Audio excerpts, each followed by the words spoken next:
The letter trembled in Clara Winter's hands as she stood on the wooden platform of the train station in Cheyenne, Wyoming territory.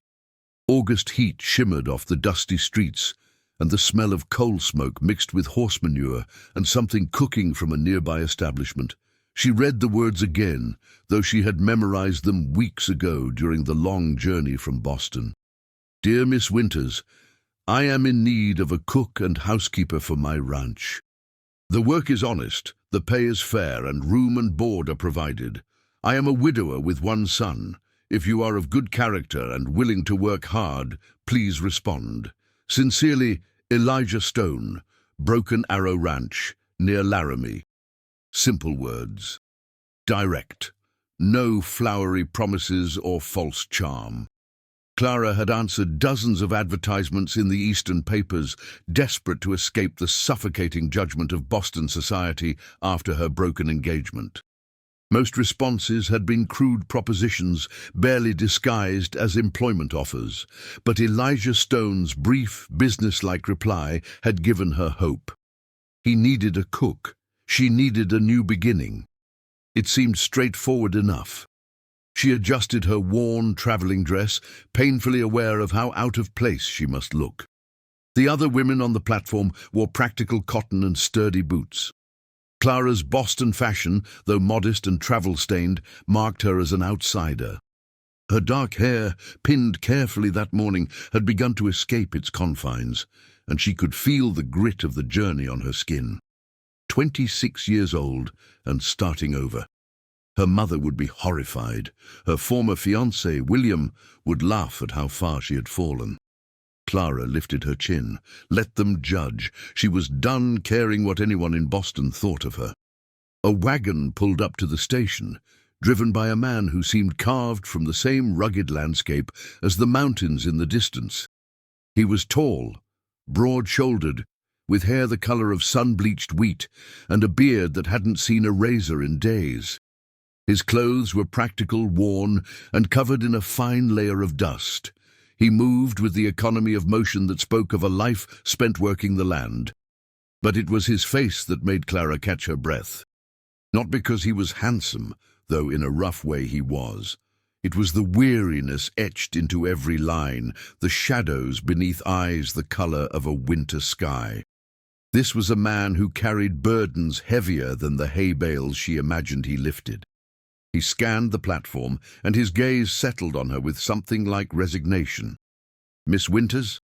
His voice was low, roughened by disuse. Mr. Stone. She stepped forward, extending her hand out of habit, before remembering that such formalities were probably unnecessary here. Thank you for meeting me. He looked at her hand for a moment, then took it.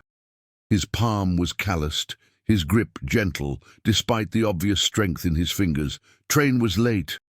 Yes, there was some difficulty in doesn't matter. He released her hand and reached for her trunk, lifting it as easily as if it were empty.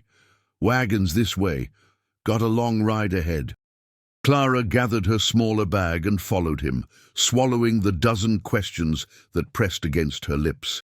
He wasn't much for conversation, that was clear. Fine. She hadn't come west to chat. The wagon was practical, like everything else about Elijah Stone.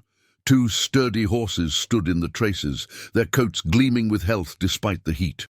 He loaded her trunk in the back and offered his hand to help her up onto the bench seat.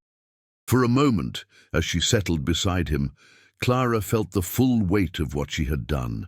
She had traveled 2,000 miles to live with a stranger on a ranch she had never seen, to cook meals and clean house for a man who spoke in sentences shorter than telegraph messages. Her mother would have fainted. Clara almost smiled at the thought. Elijah clicked his tongue, and the horses moved forward. The town fell away behind them as they headed west, toward mountains that seemed impossibly far and impossibly beautiful. They rode in silence for nearly an hour before Clara's curiosity finally overcame her determination to match his taciturnity. Your advertisement mentioned a son. The muscles in Elijah's jaw tightened almost imperceptibly. Caleb. He's 7. Is he excited to have a new cook? Something flickered in those pale eyes. Pain, perhaps, or guilt. Caleb doesn't... He won't give you any trouble, Miss Winters. He's a good boy. Just keep that in mind. The strange phrasing hung in the air between them. Clara wanted to ask more, but something in Elijah's expression warned her away from the subject. "What happened to your previous cook?" she asked instead. "Didn't have one. Been managing on my own since—" He paused, and the silence stretched long enough that Clara thought he wouldn't finish. "Since my wife passed. 3 years now. I'm sorry." He shrugged, but it wasn't a dismissal, more like a man who had grown used to carrying sorrow the way others carried their names. Sarah was a good woman, good mother. The sickness took her quick, at least. Didn't suffer long. Clara thought of her own mother, still very much alive, and probably still furious at Clara's decision to flee west rather than accept the shame of a broken engagement quietly.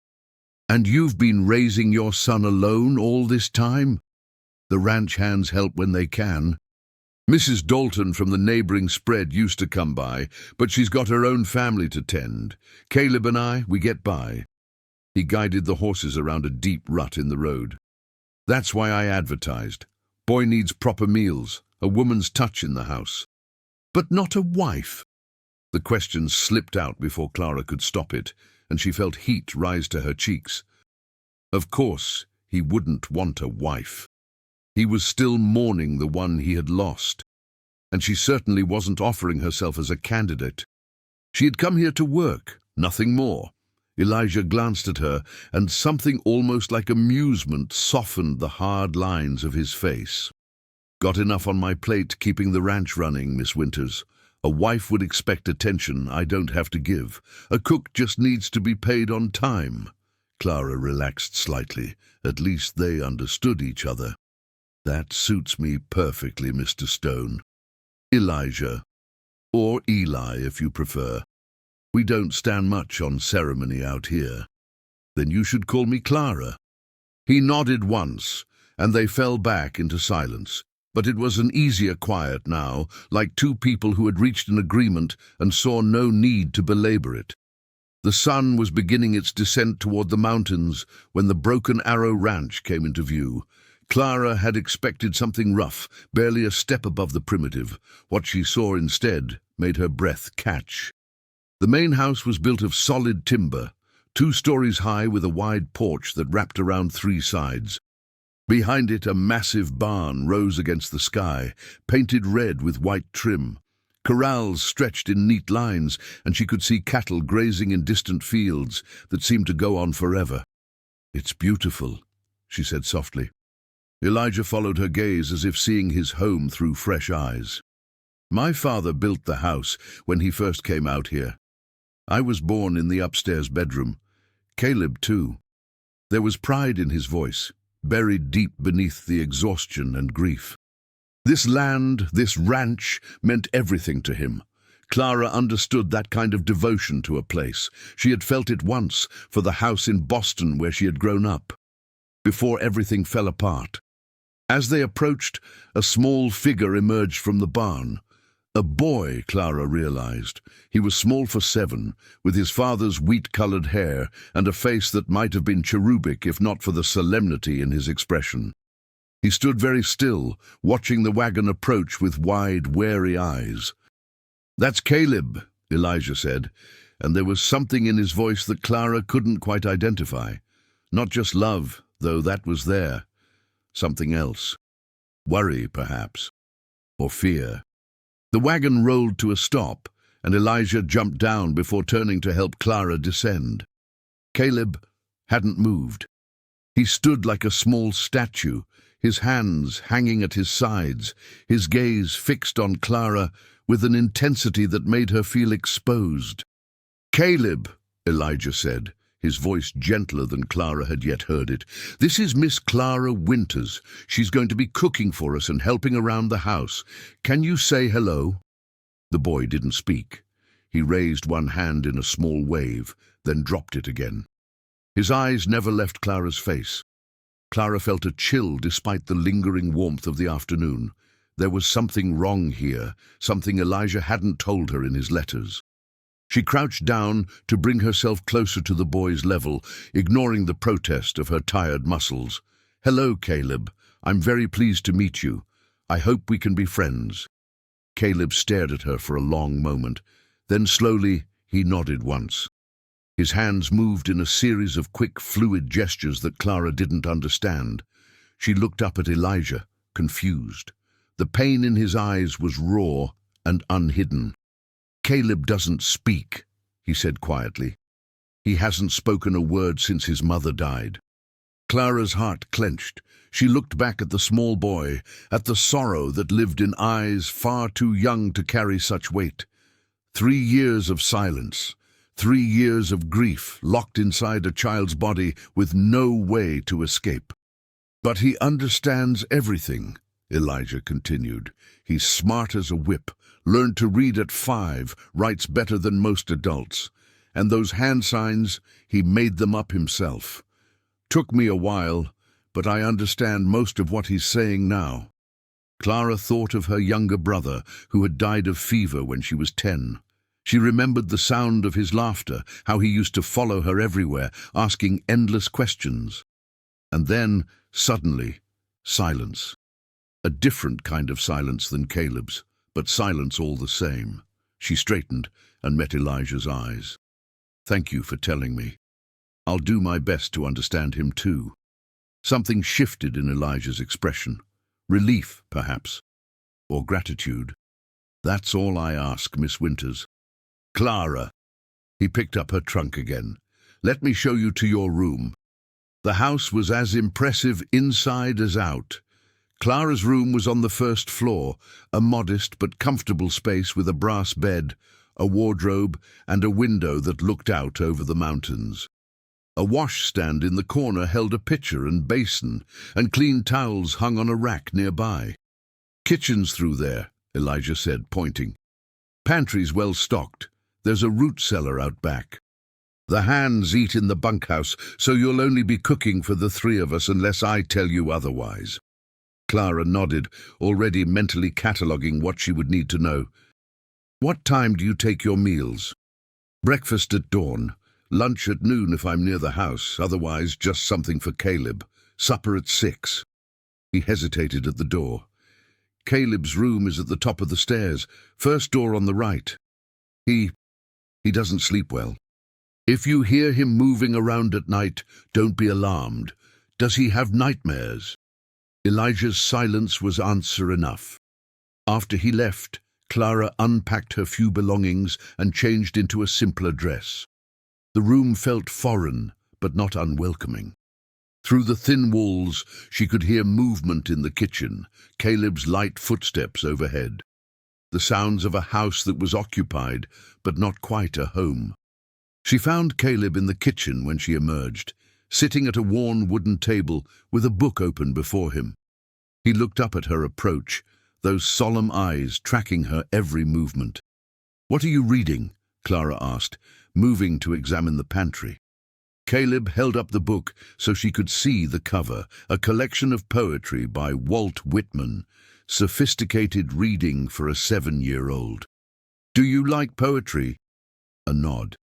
"I do too. My favorite is Tennyson." "Have you read Tennyson?" A shake of the head, but there was interest in his eyes now. Clara made a mental note to see if she could find a volume of Tennyson's works. If books could bridge the gap between her and this silent child, she would build a library.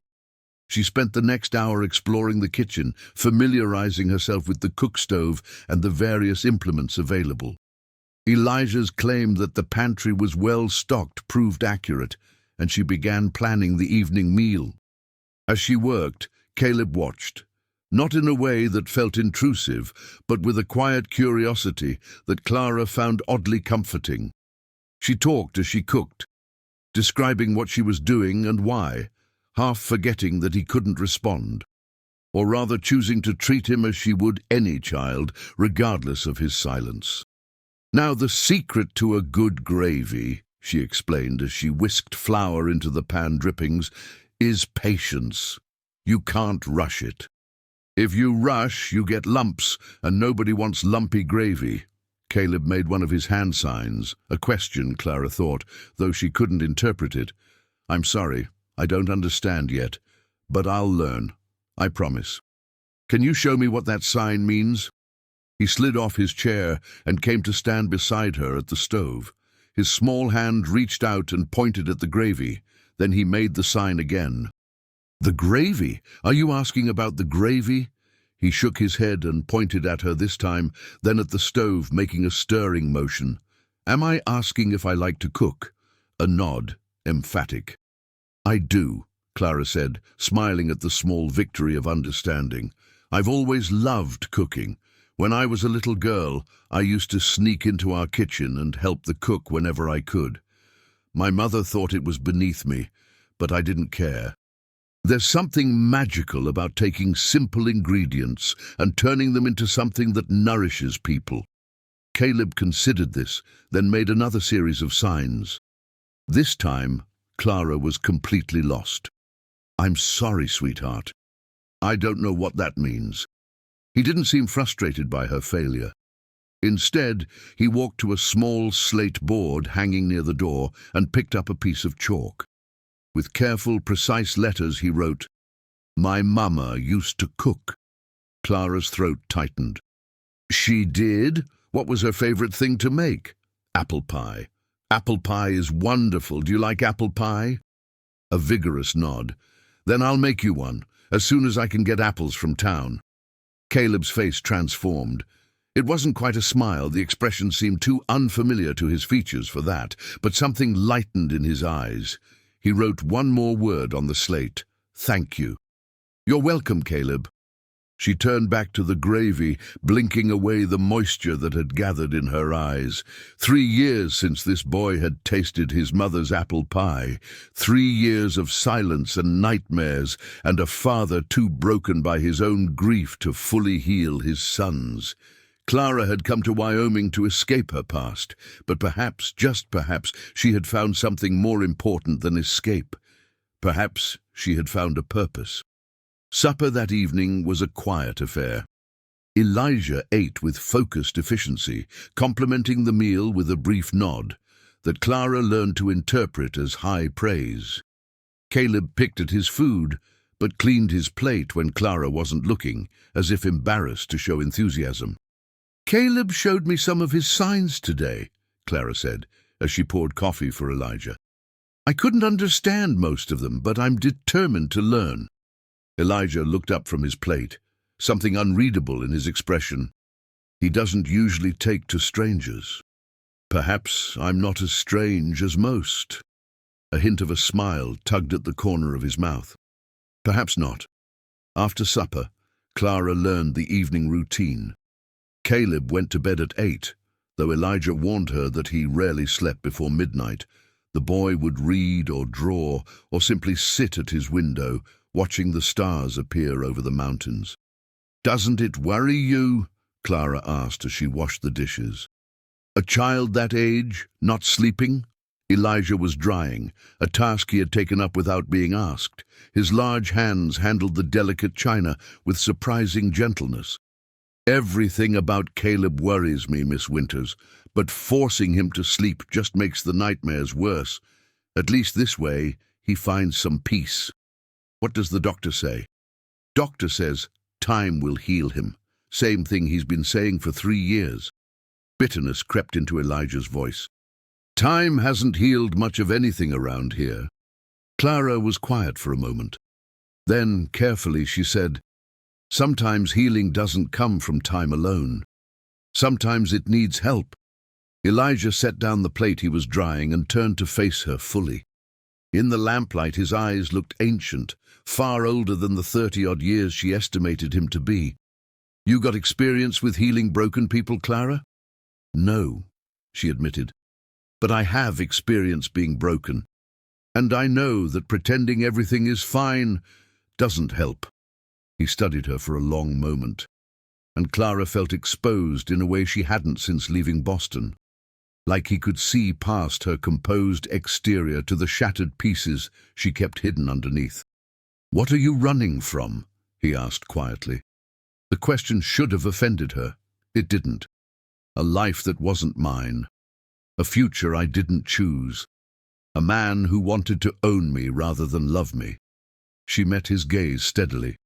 And the pity of everyone who knew. Did he hurt you? Not physically, but there are worse things than bruises. Elijah nodded slowly, as if this was something he understood. Sarah didn't suffer, like I said. But watching her die, he shook his head.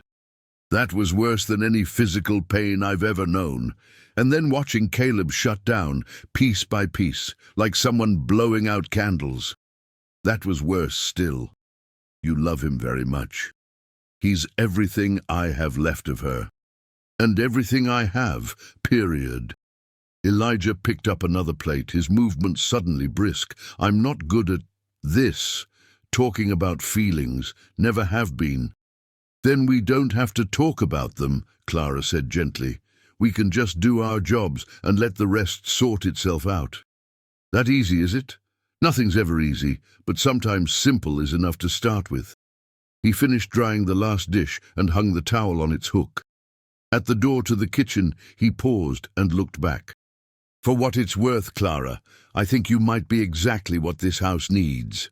After he left, Clara stood alone in the quiet kitchen, listening to the night sounds of the ranch. Crickets chirping, cattle lowing in the distance, the creak of the old house settling into itself. She thought of Boston, of the narrow brownstone where she had grown up, of the drawing rooms where she had learned to make polite conversation about nothing. She thought of William, with his perfectly tailored suits, and his assumption that she would be as easy to control as his business interests. She thought of her mother's tears and her father's disappointment, and the whispers that followed her everywhere after the engagement was broken. None of it seemed to matter here, in this house, with its silent child and its grieving father. Clara felt something she hadn't felt in years. She felt needed. The first weeks on the ranch passed in a blur of activity. Clara threw herself into her work, learning the rhythms of the household and the vast operation that surrounded it. She rose before dawn to prepare breakfast, spent her mornings cleaning and organizing the long-neglected house, and filled her afternoons with cooking, mending, and whatever else needed doing. But her true focus was Caleb. The boy was a puzzle she was determined to solve. Not his silence, she understood that better than she could have explained, but the key to reaching him. Day by day, she learned his signs. Night by night, she heard him pacing above her room, trapped in whatever memories kept sleep at bay. "Can you teach me more?" she asked him one afternoon, about 2 weeks after her arrival. They were sitting on the porch, Caleb with his ever-present book, and Clara with a basket of mending. Caleb looked at her with that measuring gaze that seemed so strange on a child's face. Then he set down his book and held up his hands. What followed was the most extraordinary conversation Clara had ever had.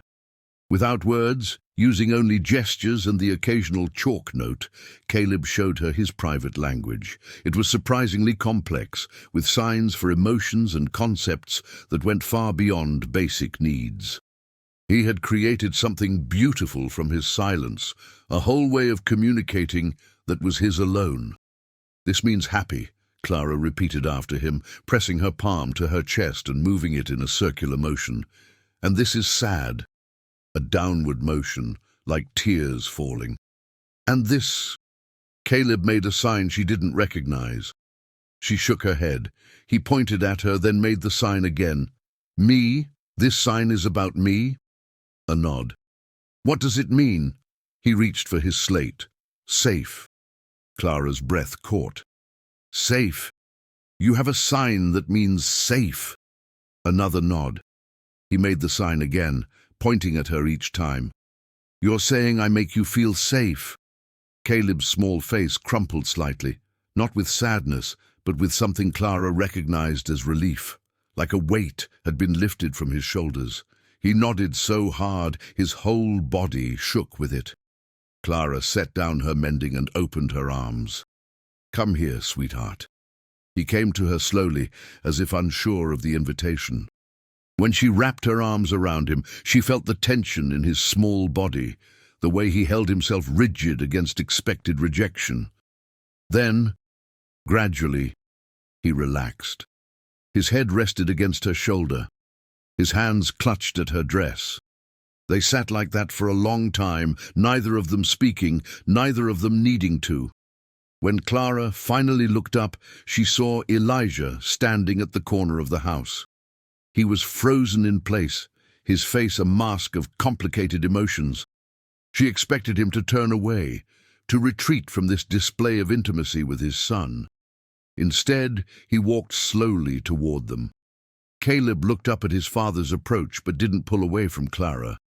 Elijah crouched down beside them, his big hand coming to rest on his son's back.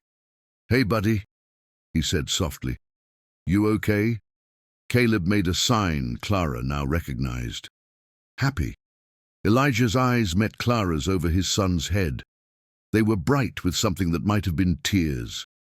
"Thank you," he mouthed silently. Clara shook her head slightly.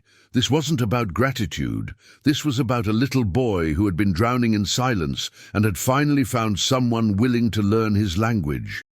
That night, for the first time since Clara's arrival, Caleb slept through until dawn. As summer stretched toward fall, the ranch transformed around Clara. Or perhaps she was the one transforming. The work that had seemed overwhelming at first became familiar, then satisfying. She found joy in small things, the perfect rise of bread dough, the way Caleb's eyes lit up when she made his mother's apple pie, the occasional grunt of appreciation from Elijah that she had learned to interpret as effusive praise. The ranch hands, a rotating crew of about a dozen men depending on the season, had initially regarded her with suspicion. A fancy Eastern woman had no place on a working ranch, their eyes seemed to say. But Clara won them over the same way she won over everyone else, through her cooking. "Ma'am, I swear this is the best stew I've ever tasted," declared Hank, the weathered foreman who had worked for Elijah's father. He had shown up at the kitchen door one evening, hat in hand, asking if there was any left over from the main house supper. "There's always extra," Clara told him, ladling out a generous portion. "Tell the boys they're welcome to come by any time. Just not during family meals." "Family meals?" Hank repeated the phrase with a knowing look that made Clara flush. "Yes, ma'am, I'll tell 'em." She wasn't family. She was the cook, the housekeeper, the woman who had come to Wyoming to escape her past and had somehow become essential to a household that wasn't hers. But somewhere along the way, the lines had blurred. It started with small things. Elijah began lingering over breakfast, sharing bits of ranch business with her as if her opinion mattered. Caleb started following her everywhere, his small presence a constant shadow at her side.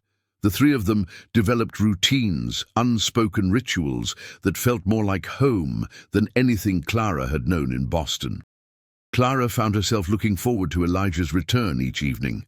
The sound of his boots on the porch, the way he would pause in the doorway to take in the warm light and the smell of supper cooking, the brief softening of his features when he saw her and Caleb together. She was falling in love with him. The realization came to her one October morning as she watched him lift Caleb onto a horse for a riding lesson. The gentleness of his hands, the patience in his voice, the way his whole body seemed to relax when he was with his son. This gruff, taciturn man who spoke in sentence fragments and worked himself to exhaustion every day had one of the biggest hearts Clara had ever encountered. But she kept her feelings carefully hidden. He had hired a cook, not a wife. He had made that clear from the beginning, and Clara had promised herself she would never again let a man have power over her heart. Some promises, she was learning, were impossible to keep. The first snow came early that year. A surprise storm that swept down from the mountains and blanketed the ranch in white. Clara woke to silence so profound it felt like a physical presence. When she looked out her window, the world had been transformed into something from a fairy tale. Caleb was already dressed and waiting by the door when she emerged from her room. His eyes sparkled with an excitement she had never seen before. "Snow!" Clara laughed at his obvious enthusiasm. "Have you ever seen so much of it?" He shook his head, then made a sign she didn't recognize. When she looked confused, he tugged at her hand, pulling her toward the door. "Wait, let me get my coat." "And you need yours too, young man." They bundled up and stepped out onto the porch together. The snow was still falling, fat flakes drifting down from a sky the color of pewter. Everything was hushed, muffled, as if the world was holding its breath. Caleb looked up at Clara, then back at the pristine blanket of white covering the yard. She saw the question in his eyes. "Go ahead," she told him. "Go play." He was off the porch before she finished speaking, plunging into the snow with abandon. Clara watched as he threw himself backward, arms and legs spread wide, making an angel in the fresh powder. A laugh bubbled up from somewhere deep inside him, silent but visible in the shake of his shoulders and the joy on his face. Clara's hand flew to her mouth. She had never seen Caleb laugh before, not even close. Elijah appeared beside her, having emerged from the barn where he'd been checking on the horses. He stopped dead at the sight of his son playing in the snow. "Is he laughing?" Clara confirmed, her voice thick with emotion. "He's laughing." Elijah watched his son for a long moment. Then, without warning, he stepped off the porch and scooped up a handful of snow. Caleb looked up just in time to receive a gentle snowball to the chest. The boy's mouth fell open in shock. Then his face split into the widest smile Clara had ever seen on him. He scrambled to his feet and returned fire. What followed was the most beautiful chaos Clara had ever witnessed. Father and son chased each other through the snow, pelting each other with snowballs, tumbling into drifts, emerging covered in white and breathing hard. Elijah's laughter rang out across the yard, deep and rusty from disuse, but genuine. So genuine. Clara was crying, she realized, tears streaming down her face as she watched these two wounded souls find a moment of pure joy together. Caleb waved at her frantically, gesturing for her to join them. She hesitated only a moment before gathering her skirts and plunging into the snow. The snowball that hit her shoulder came from Elijah. She saw the mischief in his eyes and felt something shift in her chest. "You'll pay for that, Mr. Stone," she declared, bending to scoop up ammunition. "Looking forward to it, Miss Winters." They played until they were all soaked through and shivering, until the snow had soaked through Clara's boots and Caleb's nose was red with cold. Then they stumbled inside to warm up by the fire, and Clara made hot chocolate while Elijah helped Caleb change into dry clothes. Later, after Caleb had fallen asleep on the rug by the hearth, exhausted from more activity than he'd had in years, Elijah came to stand beside Clara at the kitchen window. "He laughed," he said, his voice rough. "My boy laughed." "I know." Clara's own voice was barely above a whisper. "I've never heard anything more beautiful. I thought—" He stopped, swallowed hard. "I thought I'd lost him. Not just Sarah, but Caleb too. Like they both died that day, and I was just left here with a ghost of my son." Clara turned to face him. In the lamplight, she could see the tracks of tears on his weathered cheeks.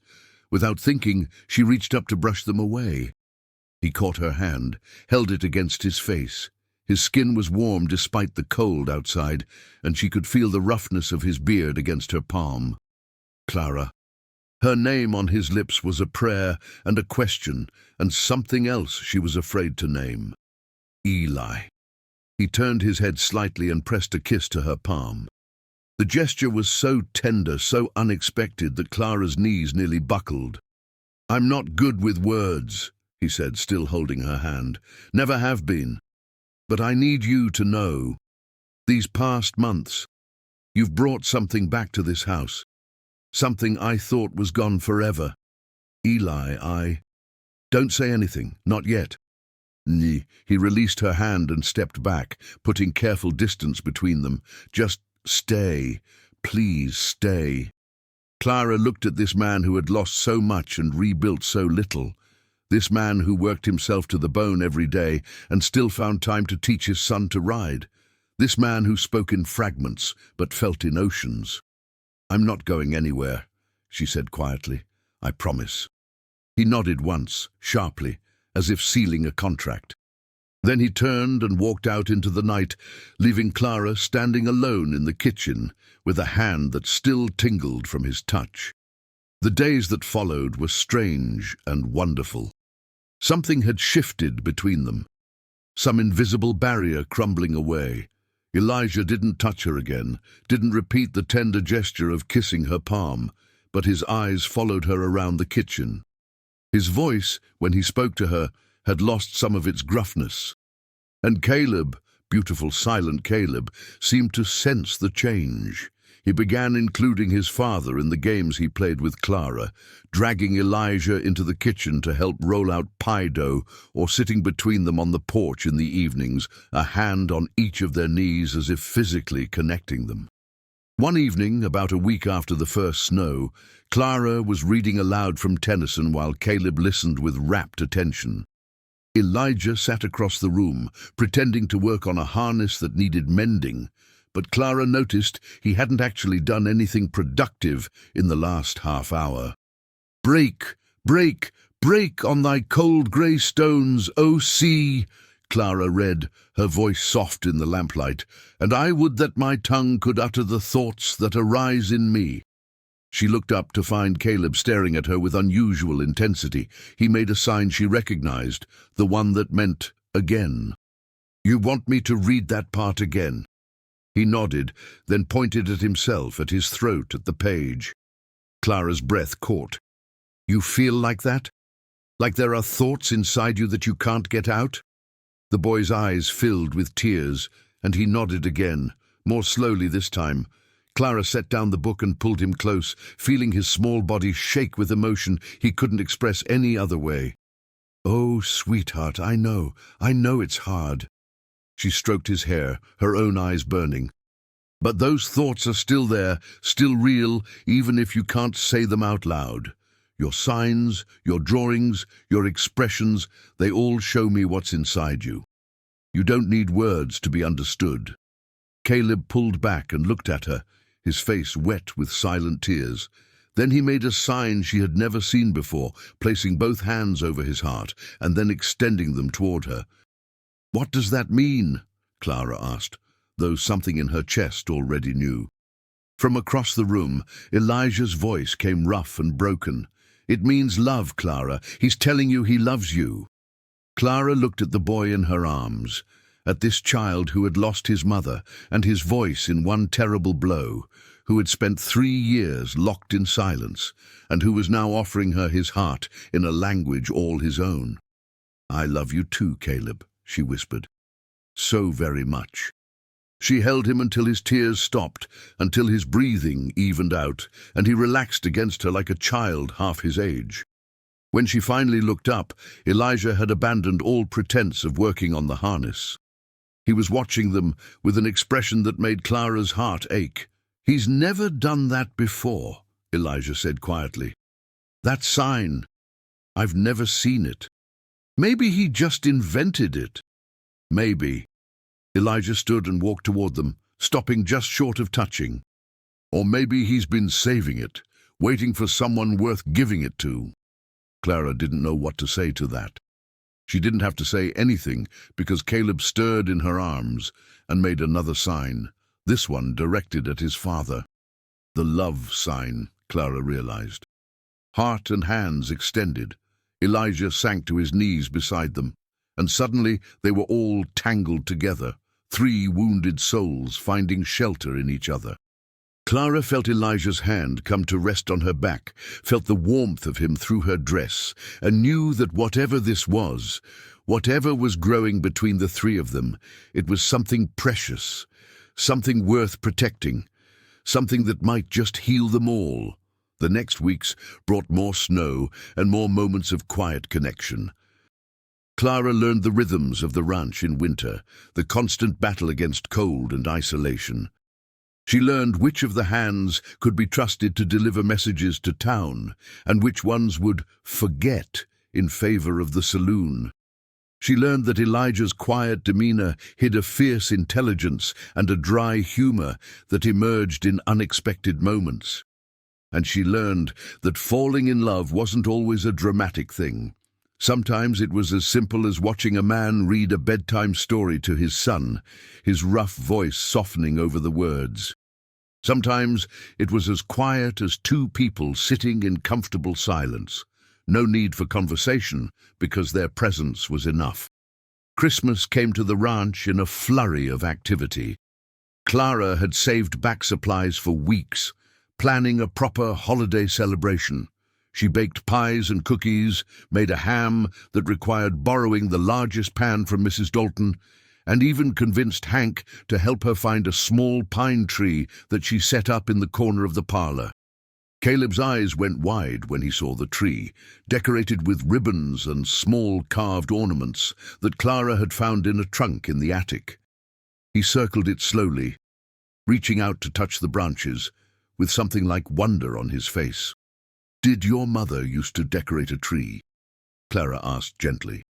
He nodded, his hand still resting on a carved wooden angel. "I found these ornaments upstairs. I hope it was all right to use them." Caleb looked at her, then at the angel, then back at her. He made the sign for thank you, but it seemed inadequate for what he was trying to express.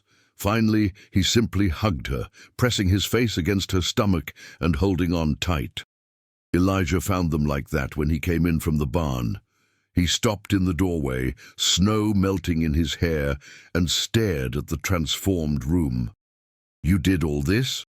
"Caleb helped with the decorating," Clara said, one hand still resting on the boy's head. "Do you mind? About the ornaments, I mean." "I should have asked." Elijah shook his head slowly, his eyes moving from the tree to his son to Clara. Sarah loved Christmas. She always made it special for Caleb. His voice caught. "We haven't. Since she passed, we haven't." "I know." Clara reached out her free hand to him. "That's why I wanted to do this. Not to replace what you had with her, but to make new memories. If that's all right." Elijah crossed the room in 3 strides and took her hand. His grip was almost painfully tight. "It's more than all right, Clara. It's exactly what we needed." Christmas dinner was the most people Clara had ever cooked for at once. All the ranch hands came up to the main house, cleaned up and on their best behavior. Mrs. Dalton and her husband joined them, bringing a contribution of fresh bread and preserves. Even old Doc Mitchell made the trek out from town, claiming he wanted to check on Caleb's progress, but really just looking for a home-cooked meal. Clara worked herself to exhaustion, making sure everything was perfect, and it was. The ham was tender, the potatoes fluffy, the gravy smooth. The men ate until they couldn't move, then sat around the fire telling stories while Clara and Mrs. Dalton cleaned up. "You've worked a miracle here," Mrs. Dalton said quietly, handing Clara a dried dish. "I've known Eli Stone since he was a boy, and I've never seen him look at anyone the way he looks at you." Clara felt her cheeks warm. "He hired me to cook and keep house, that's all." Mrs. Dalton's knowing smile said she wasn't fooled for a moment. "And I suppose that's why he can't take his eyes off you? Why young Caleb follows you around like a puppy? Why this house finally feels like a home again? Mrs. Dalton, I'm not prying, dear. I'm just saying that sometimes the best things come when we're not looking for them. Sarah was my friend, and I loved her dearly. But she's been gone 3 years now, and Eli has been dead inside almost as long." The older woman squeezed Clara's hand. "You've brought him back to life. Don't underestimate what a gift that is." Later that night, after the guests had gone and Caleb had fallen asleep by the fire, Elijah and Clara sat together on the porch, despite the cold. A blanket was wrapped around Clara's shoulders, and Elijah had pulled his chair close enough that their arms touched. "Thank you for today," he said, his breath misting in the frigid air. "I didn't realize how much I'd missed this until you gave it back to us." "You miss her," Clara said. It wasn't a question. Every day. Elijah's voice was steady but soft. She was the best person I ever knew. Kind and patient and so full of life. When she died, it felt like someone had blown out the sun. Clara was quiet, letting him speak. It was the most he had ever said about his wife, and she understood that this moment was precious. I thought I'd never feel anything again, he continued. That part of me had died with her.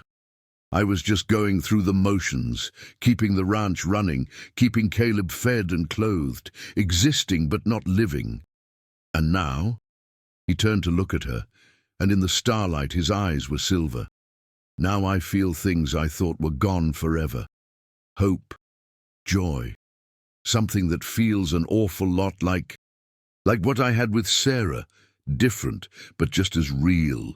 Clara's heart was pounding so hard she was sure he could hear it. Eli, I'm not asking for anything, he said quickly. I know I'm not much of a prize, a widower with a silent son and a ranch that barely turns a profit. You could do better, Clara, much better. I don't want better. The words came out before she could stop them. I want you, both of you. This life, this family, this home. I want all of it. Elijah stared at her for a long moment. Then slowly he reached out and cupped her face in his calloused hands. Are you sure? Because once I let myself love you, Clara, there's no going back. I'll be yours completely. I don't know how to do this halfway. Then don't. She turned her head and pressed a kiss to his palm, echoing the gesture he had given her weeks ago. Don't do anything halfway. Love me completely. Let me love you back. Let's build something real, Eli. Something that lasts. He kissed her then, really kissed her, and Clara felt something click into place inside her. This was what she had been searching for all those years in Boston. This was what had been missing from her engagement to William, from her life among the polite society that had never quite felt like home. This man, this moment, this wild and beautiful place where the mountains touched the sky and love could grow in the most unexpected soil. When they finally pulled apart, both breathless and slightly dazed, Clara laughed at the wonder on Elijah's face. What? He asked, a rare smile tugging at his lips. I just can't believe it took us this long to figure out what Caleb knew from the beginning. What do you mean? The signs he makes, the way he looks at us when we're together. He's been trying to tell us for weeks that we belong to each other. Clara shook her head. Children see things we're too blind to notice. Elijah pulled her close, tucking her head under his chin. Smartest kid in Wyoming territory, gets it from his mother. I think he gets quite a lot from his father, too. They sat together in the cold, wrapped in each other's arms, and watched the stars wheel overhead. Somewhere in the house, Caleb slept peacefully for the first time in years. The cattle lowed softly in the distance. The wind whispered through the pine trees, carrying the scent of snow and promise. It wasn't a perfect moment. It was better than that. It was real. Winter settled over the ranch with a fierceness that Clara had not anticipated. The snow that had seemed so magical in October became a relentless challenge in November and December. Drifts piled against the barn doors, pipes froze and had to be thawed. The cattle needed constant attention to keep them from starving or freezing. Through it all, Clara cooked and cleaned and kept the home fires burning, both literally and figuratively. She learned to bake bread that could sustain a man through a day of hard labor in sub-zero temperatures. She learned to make stews that stretched when supplies ran low. She learned to patch clothes so thoroughly that they emerged from her needle stronger than when they'd torn. And she learned Caleb. The boy had opened up like a flower after that day in the snow. He still didn't speak, but his silences were no longer walls. They were simply the way he was, as natural as his father's taciturn nature or Clara's inability to let a mess go uncleaned. He showed her his drawings, elaborate scenes of horses and mountains, and increasingly 3 figures that Clara recognized as their little family. He taught her more of his signs, and she taught him to bake, standing on a stool beside her at the counter as she showed him how to knead dough or cream, butter and sugar. "You have good hands for this," she told him one afternoon as they shaped cookies together. "Patient hands, that's important in the kitchen." Caleb signed something that Clara had learned meant like you. "Like me? You think I'm patient?" She laughed. "You should ask your father about that. I scolded him just yesterday for tracking mud across my clean floor." The boy's face lit up with silent mischief. He signed something else. "Papa watches you." Clara's hands stilled on the cookie dough. "What do you mean?" "When you don't see." Caleb's signs were emphatic. "He watches, his eyes go soft." "Caleb." Clara felt heat rising to her cheeks. "Your father and I are. We're not." The boy just looked at her with knowing eyes that were far too old for his 7 years. Then he shrugged and went back to shaping cookies, as if to say he had stated a fact and its implications were not his concern. Clara tried to put the conversation out of her mind. She failed spectacularly. That night, she found herself hyper-aware of Elijah's presence at the supper table. Was he watching her? Were his eyes going soft?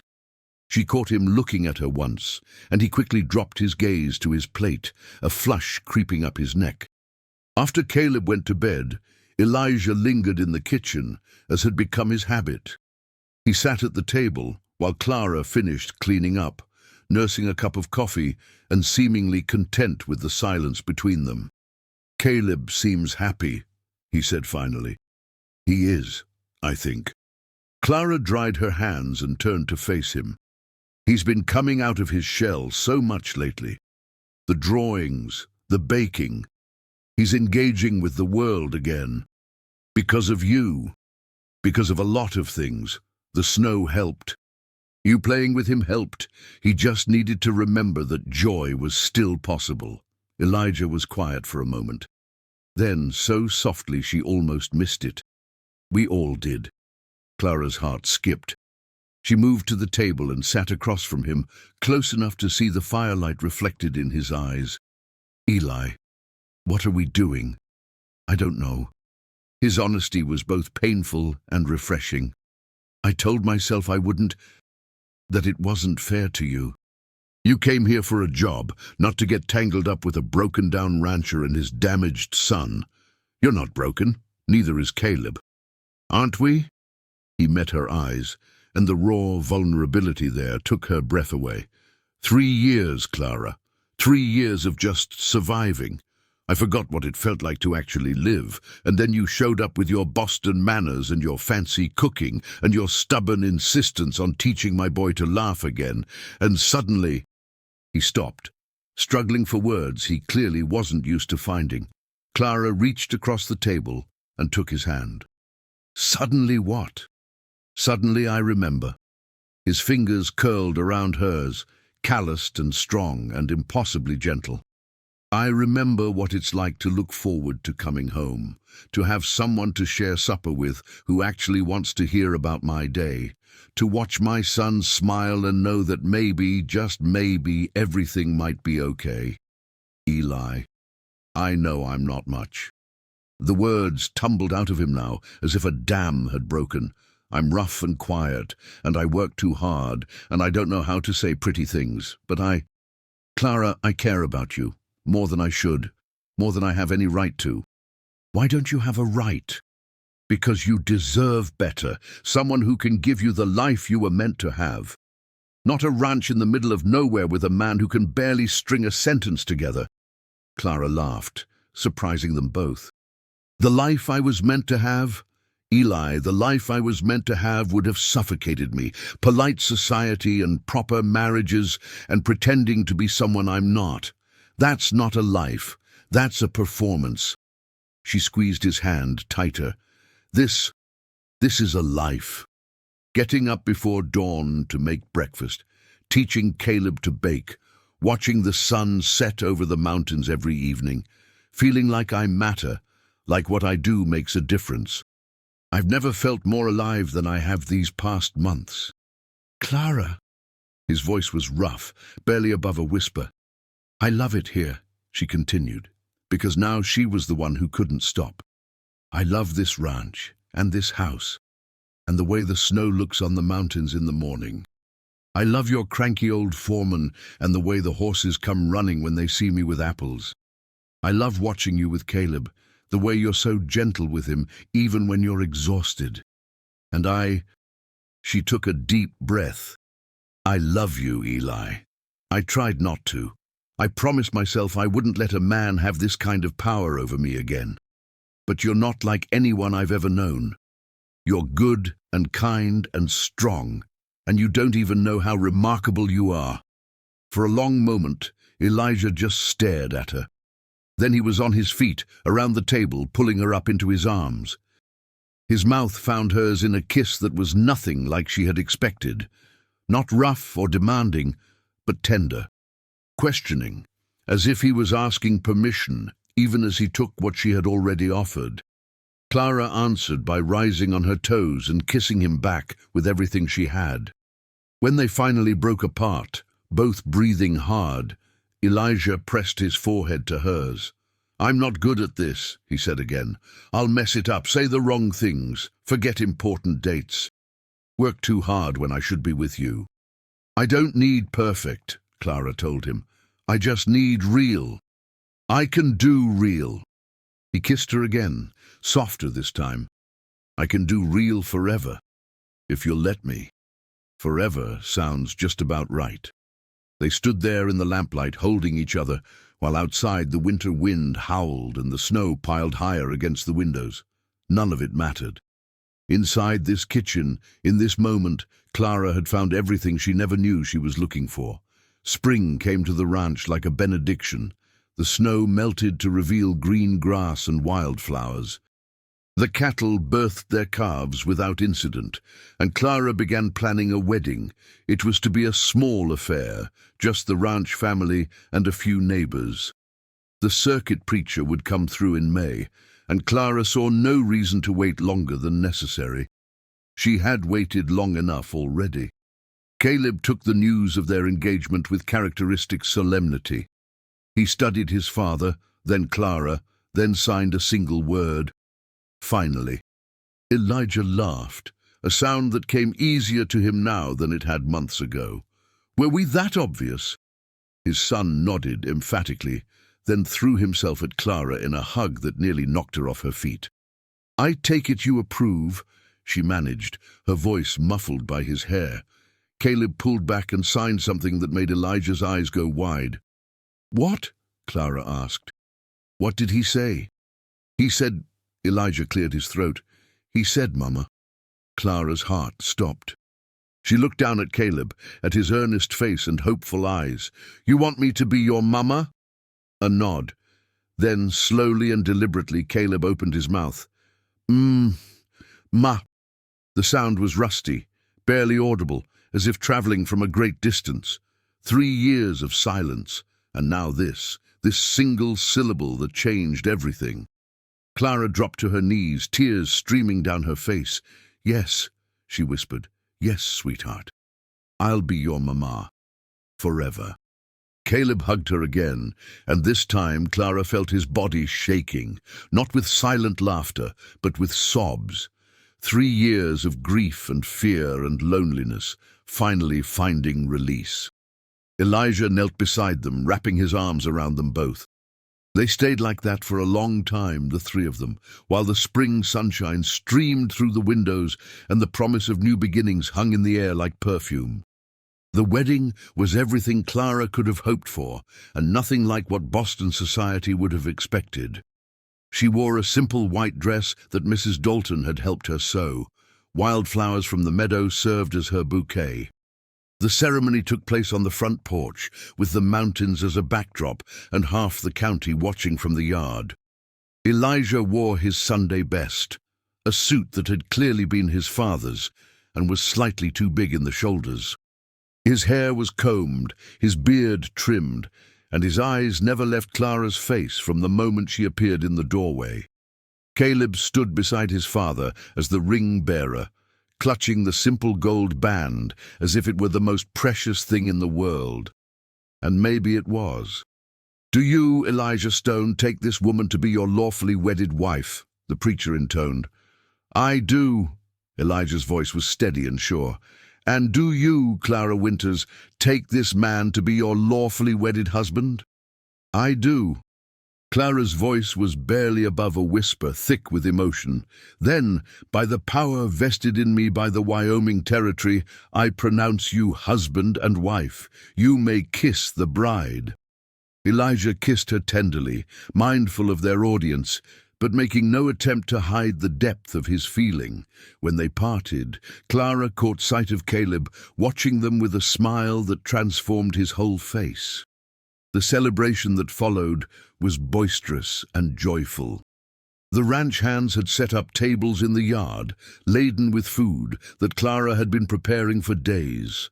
There was dancing to music provided by Hank and his fiddle, and toasts that grew increasingly rowdy as the evening progressed. But the moment Clara would remember for the rest of her life came later, after the guests had gone and the sun had set behind the mountains.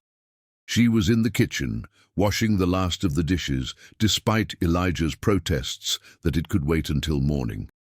She heard the footsteps behind her and turned to find Caleb standing in the doorway, still dressed in his wedding clothes, his small face earnest.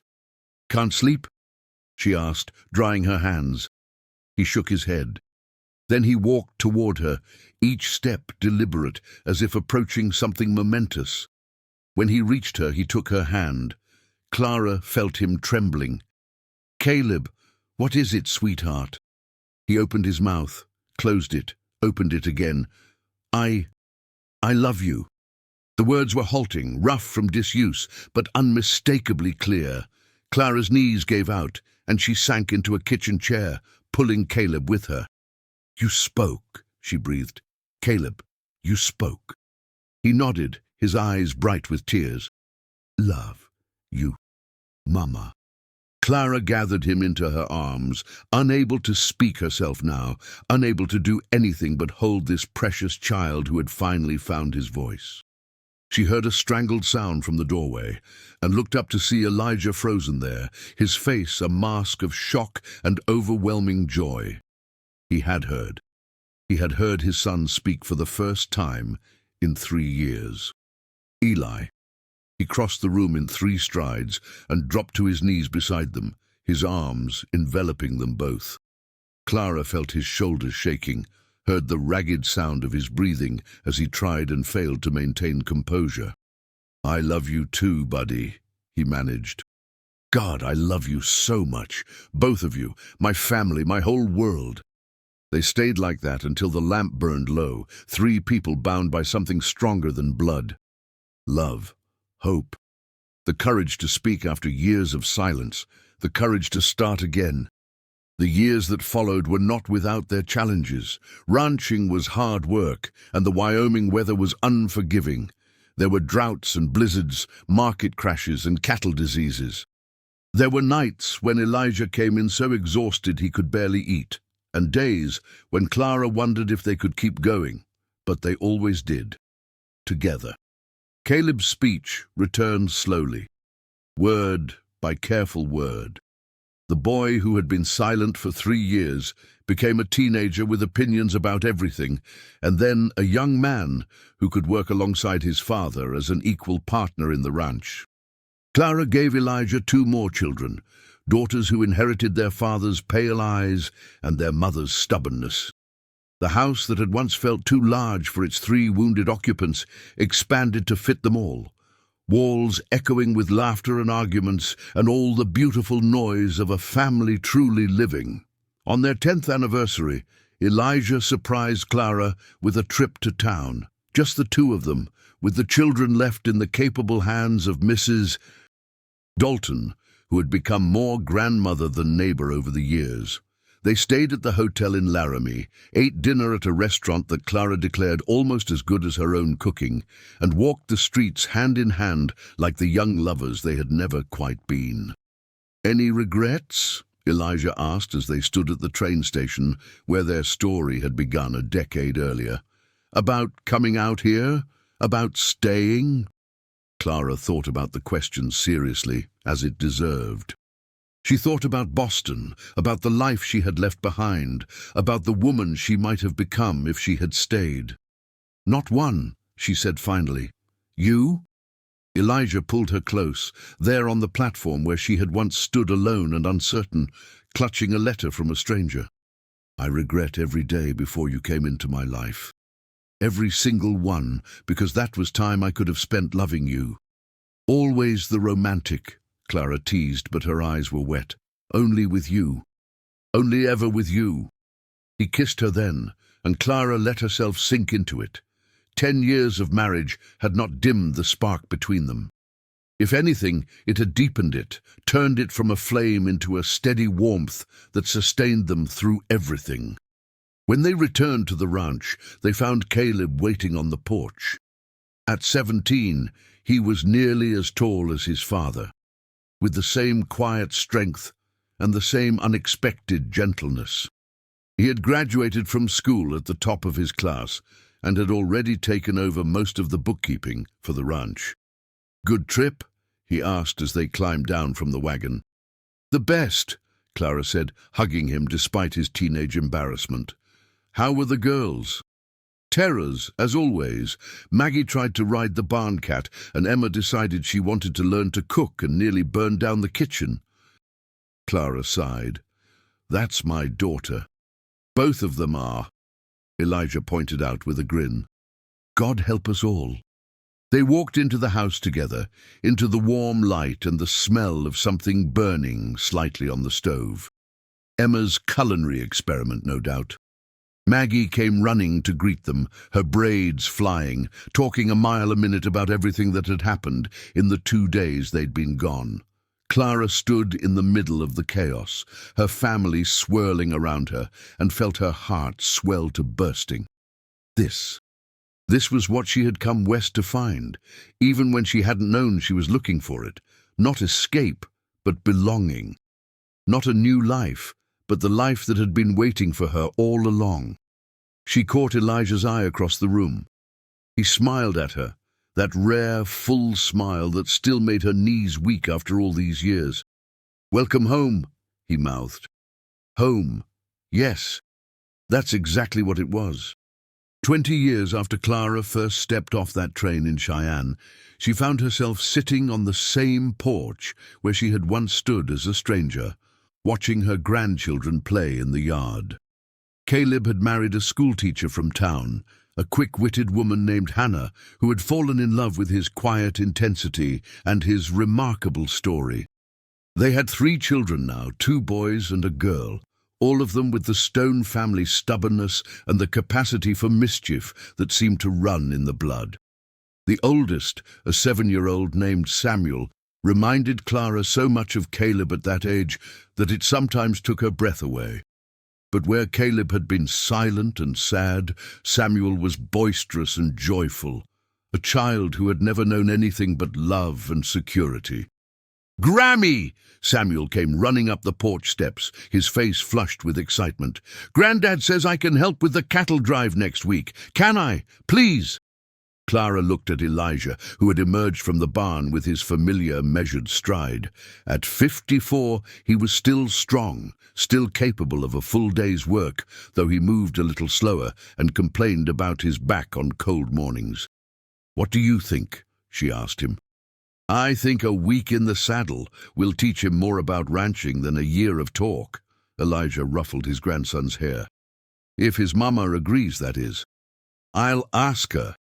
Samuel was off again, racing toward the house where his mother was helping Clara's daughters with supper. Elijah settled into the chair beside Clara, his hand finding hers with the ease of long practice. They sat in comfortable silence, watching the sun begin its descent toward the mountains. "Hard to believe it's been 20 years, Clara said softly. "Hardest and easiest thing to believe at the same time." Elijah squeezed her hand. "Feels like yesterday. Feels like forever. Do you remember what you said to me that first day? About wanting a cook, not a wife?" He chuckled. I was a fool. You were practical. I appreciated that, actually. It made me feel safe. Safe. Elijah turned to look at her, his pale eyes as intense as they had been the first time she'd seen them. That's what Caleb used to sign about you, that you made him feel safe. He told you that? Years ago, after we were married. He said he knew from the first week that you were going to be his mother. He was just waiting for us to figure it out. Clara laughed, but there were tears in her eyes too. There always were, when she thought about those early days. The silent boy who had slowly taught her to understand him. The broken man who had slowly learned to love again. The three of them, finding their way to each other through grief and hope and the stubborn determination to keep trying. I used to think I was running away when I came out here, she said. Running from Boston, from William, from the life everyone expected me to have. But now I realize I wasn't running away at all. I was running toward something, toward this, toward you, toward home. Elijah agreed. The screen door banged open, and suddenly the porch was full of grandchildren and daughters and sons-in-law and the beautiful chaos of family. Emma had burned something again. Maggie was scolding her husband about his muddy boots. Caleb's youngest was crying about a scraped knee, and somewhere in the midst of it all, Clara could hear Hannah's calm voice bringing order to the chaos. Clara looked at it all, at this life she had never dreamed she would have, and felt a peace so profound it was almost painful. Elijah stood and offered her his hand. Shall we go in? In a minute. Clara tugged him back down into the chair beside her. Just give me one more minute. He understood, as he always did. They sat together, hands intertwined, while the sunset painted the mountains gold and pink, and the sounds of their family swirled around them like music. Thank you, Clara whispered. For what? For writing that advertisement, for meeting me at the station, for giving me a chance when I was just a stranger with a trunk full of inappropriate Boston dresses and no idea what I was getting into. Thank you for answering it. Elijah raised a hand to his lips and kissed it gently. For not running away when you saw how broken we were. For teaching my son to laugh again. For giving me a reason to keep going. We saved each other, Clara said. That's what it was, really. We saved each other. We still do, every day. He kissed her then, soft and sweet and full of 20 years of love. When they pulled apart, Clara saw Caleb watching them from the doorway, a smile on his face that still felt like a miracle even after all this time. Supper's ready, he said, if you two can tear yourselves away from being disgustingly romantic for 5 minutes. Watch it, Elijah warned, but his eyes were twinkling. I can still take you in a wrestling match. Sure you can, old man. Clara stood, pulling Elijah up with her. Come on, let's go feed our family. They walked into the house together, into the warmth and the noise and the love. Behind them, the sun finished its descent, painting the Wyoming sky in colors that no artist could ever quite capture. It was just another evening on the Broken Arrow Ranch, just another supper with family. Just another moment in a life that Clara had never expected but couldn't imagine living without. And it was perfect. Absolutely, completely, perfectly perfect. Because sometimes the best stories don't have dramatic endings. Sometimes they just have life, in all its messy, beautiful, everyday glory. Sometimes the happily ever after isn't an ending at all. It's just the beginning of something even better. Clara looked around the table at the faces of everyone she loved, felt Elijah's hand warm on her back, heard the sound of children laughing and adults talking over each other, and knew with absolute certainty that this was exactly where she was meant to be. Home. At last. Forever.